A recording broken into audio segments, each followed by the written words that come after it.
दोस्तों जय भीम जोहार। आज हमें बताया जाता है कि सभ्यता शहरों से शुरू हुई है, राजाओं से शुरू हुई है और धर्म ग्रंथों से शुरू हुई है, लेकिन विज्ञान, मानव विज्ञान और डीएनए रिसर्च कुछ और ही कहानी बताते हैं। लगभग 70,000 साल पहले आधुनिक मानव अफ्रीका से निकलकर भारत और एशिया तक पहुंचा। इस समय न कोई जाति थी, न धर्म था, न ब्राह्मण था, न शूद्र, न शासक था, न शासित। तब इंसान जंगल, नदी और पहाड़ के सहारे जीता था।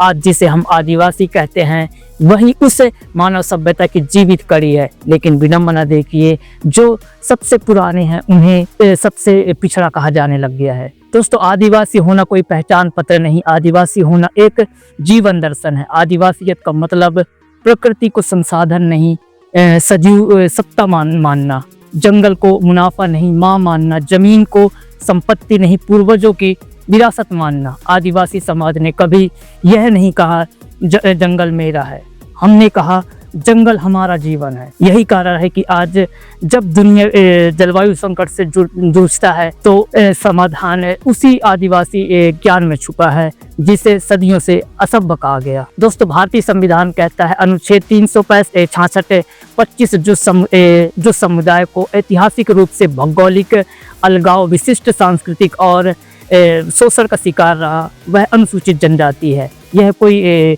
कृपा नहीं, यह ऐतिहासिक स्वीकारिता है जो किसी देश की पहली सभ्यताएं आदिवासी थी। संविधान सभा में एक व्यक्ति खड़ा हुआ, उसने कहा आज हमें आधुनिक बनाना चाहते हैं, लेकिन पहले यह तय कीजिए कि आधुनिकता का मतलब हमें मिटाना तो नहीं। यह व्यक्ति था बाबा जयपाल सिंह मुंडा। वे आदिवासियों के पहले राष्ट्रीय नेता, गोंडवाना और झारखंड आंदोलन के आत्मा। संविधान सभा में आदिवासियों के प्रतिनिधि उन्होंने चेतावनी दी थी, अगर आदिवासियों की जमीन छीनी गई तो यह देश अपनी आत्मा खो देगा। आज गढ़ा मंडला का विवाद उनकी चेतावनी को सच साबित कर रहा है। आदिवासी संस्कृति संग्रहालय की वस्तु नहीं, मंच का प्रदर्शन नहीं, यह जीवन है, संघर्ष है और भविष्य है। इसे मिटाया नहीं जा सकता, लेकिन कमजोर किया जा सकता है। दोस्तों यह लड़ाई एक नाम की नहीं है, यह लड़ाई है इतिहास पर अधिकार की, पहचान पर अधिकार की, संविधान पर बराबरी की। हम आदिवासी हैं, हम इतिहास हैं और हम मिटेंगे नहीं। दोस्तों जैसे आप जानते हैं कि किसी भी जगह का नाम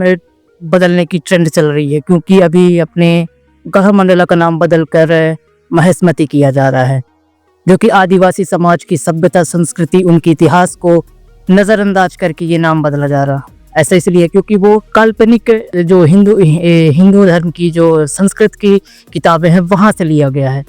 ऐसे में पूरा आदिवासी समाज जिनकी सभ्यता, संस्कृति एक बेहतरीन रूप में रही, लेकिन आज उसको बदलकर इतिहास को बदला जा रहा है, क्योंकि आने वाली पीढ़ी इस जो गौरवशाली इतिहास रहा गोंडवाना वंश का, उसे मिटा दिया जाएगा। क्योंकि जैसे ही आप किसी और नाम के साथ घुल मिल जाएंगे तो वो ऑटोमेटिकली आप उसके इतिहास को पढ़ने लग जाएंगे और फिर आने वाली पीढ़ी इस चीज़ से दूर हो जाएगा। तो इसी में हमारे कुछ आदिवासी समाज के बेहतरीन विचारक हैं, उनसे जानने की कोशिश करेंगे कि आखिर गोंडवाना वंश का इतिहास क्या रहा और इस नाम को बदलने से क्या क्या प्रभाव पड़ सकता है आदिवासी समाज में।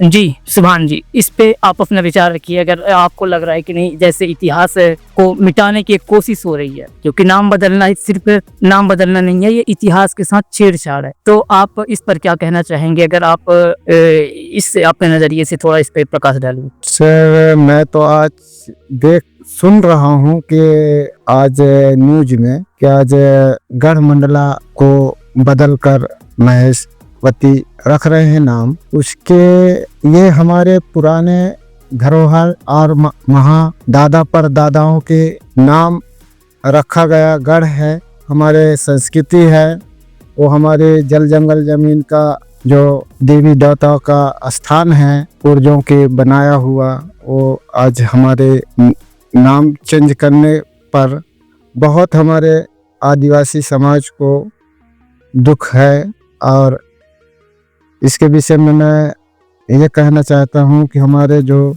ये नाम चेंज कर रहे हैं ये बहुत विनम्र है, गलत है। और इसके साथ में हमारे सदा समाज और आदिवासी समाज जितने हैं, इसके विरोध में हम लोग जब तक हमारा ये जल जंगल जमीन बच्चों को भविष्य है ना, और हमारे देवी देवता का स्थान है। सर आप जैसे जानते हैं कि एक नाम बदलना कोई नाम बदलना नहीं है, वो इतिहास के साथ छेड़छाड़ है। और जो गोंडवाना वंश की पूरी वो केंद्रीय राजधानी थी, चाहे वो अपनी सबसे बड़ी महारानी रानी दुर्गावती, उनका एक गढ़ था। लेकिन आज नाम बदला जा रहा है, पूरा आदिवासी समाज की जो इतिहास है उसके साथ छेड़छाड़ हो रहा है। तो कहीं ना कहीं ये पूरे आने वाली पीढ़ी को ये इतिहास से दूर कर देगा। तो इसमें अपने थोड़े से विचार ज़रूर रखें, क्योंकि ये इतिहास के साथ छेड़छाड़ नहीं, ये पूरे सभ्यता के साथ छेड़छाड़ है। अब जैसे हमको अभी जानकारी हुआ है कि गढ़मंडला का मतलब नाम बदला जा रहा है, तो ये तो अच्छी बात नहीं है, क्योंकि ये परंपरा हमारे पुरखों का बनाया हुआ है गढ़, और ये राजा राजाओं का गढ़ बनाया हुआ है। तो ये हमारे आदिवासियों के लिए खिलाफ है, क्योंकि जब ये परंपरा हमारा हट जाएगा, ये नाम से आज नाम मिट जा रहा है, फिर हमारा सांस्कृतिक लुप्त तो हो जाएगा। तो ये सभी हमारे जितने भी आदिवासी हैं ये सब विरोध करेंगे, और आने वाली पीढ़ी को हमको उनको आगे बढ़ाना है। जब अभी से हमारा ये सांस्कृतिक लुप्त हो जाएगा तो फिर आने वाली पीढ़ी उस चीज को कैसे समझेगी? बिल्कुल है।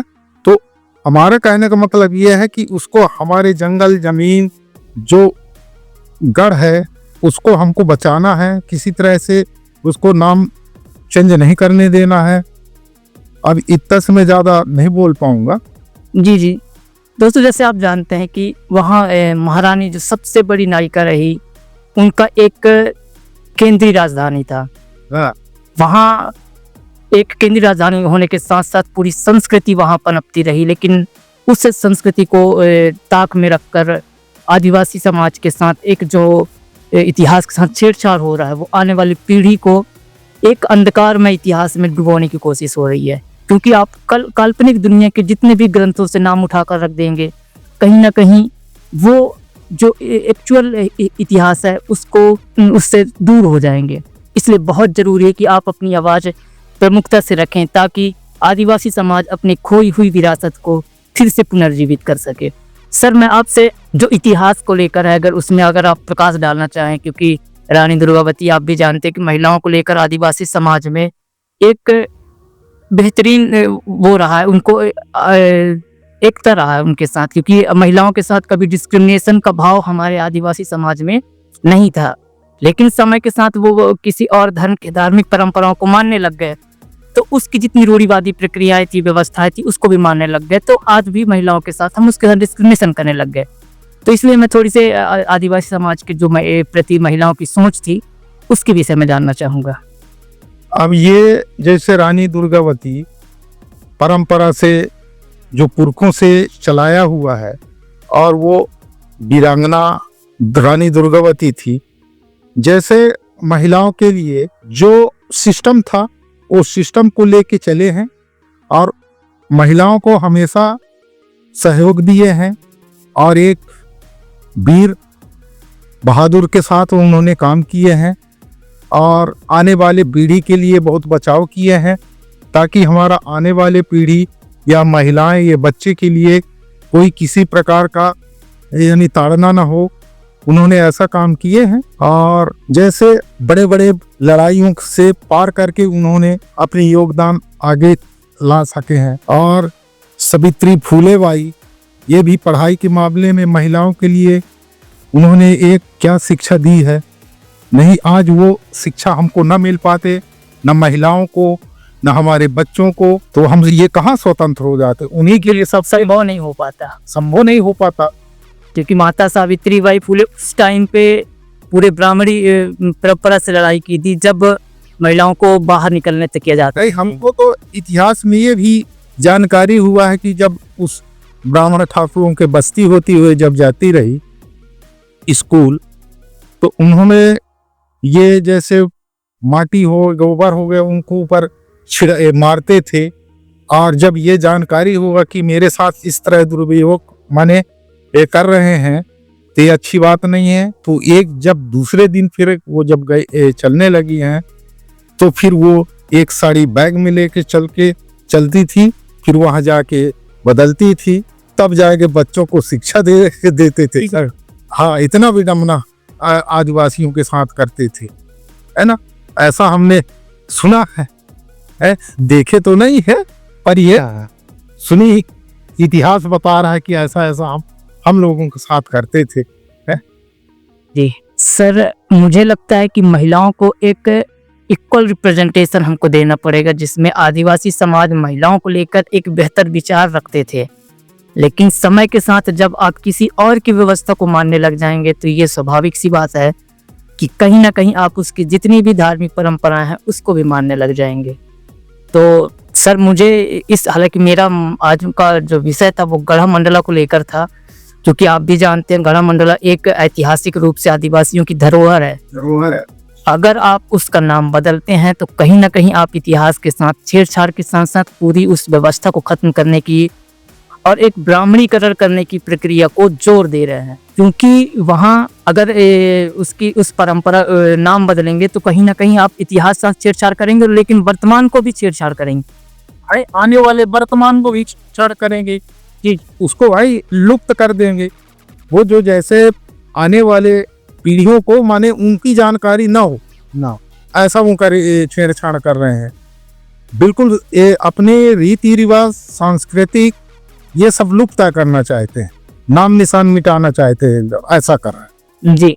और इसमें बहुत सबसे ज्यादा, क्योंकि आदिवासी समाज के पास तो लिखित इतिहास रहा ही नहीं है, तो इसमें सबसे ज्यादा नुकसान तो आदिवासियों को होगा। क्योंकि और इसमें सबसे बड़ी जो आज की प्रॉब्लम है, क्योंकि आप भी जानते हैं कि राजनीतिक रूप से जो एक रिजर्वेशन मिला हुआ है, आरक्षित सीट है कई जगह, जैसे अपना मानपुर हो गया, कई जगह आरक्षित सीट है, तो उनसे चुने गए जो विधायक, मंत्री, मिनिस्टर हैं, इस पर कोई आवाज मुखर से नहीं रख रहे हैं।